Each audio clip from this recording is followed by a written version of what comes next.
बहुत ही मोटिवेशनल प्रेरक प्रसंग आप लोगों के समक्ष है।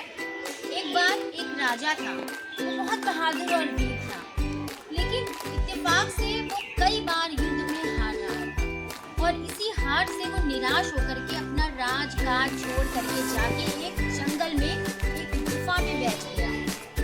वो अंधेरी गुफा में वो कई दिन तक बैठा रहा और उसने ये निश्चय किया कि अब वो जीवन में अपना राजकाज भी छोड़ देगा और कभी युद्ध नहीं करेगा।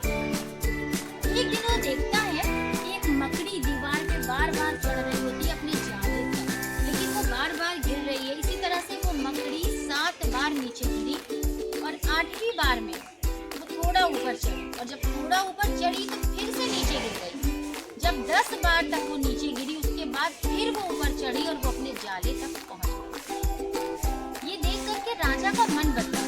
उसने सोचा कि जब ये मकड़ी इतने प्रयासों के बाद अपने जाले तक पहुंच गई है तो मैं इतनी जल्दी कैसे हार मान सकता हूँ और निराश हो सकता हूँ। राजा वहां से निकला और अपने प्रजा के पास गया। फिर से उसने अपनी सेना खड़ी करी और युद्ध किया और इस बार वो विजयी हुआ।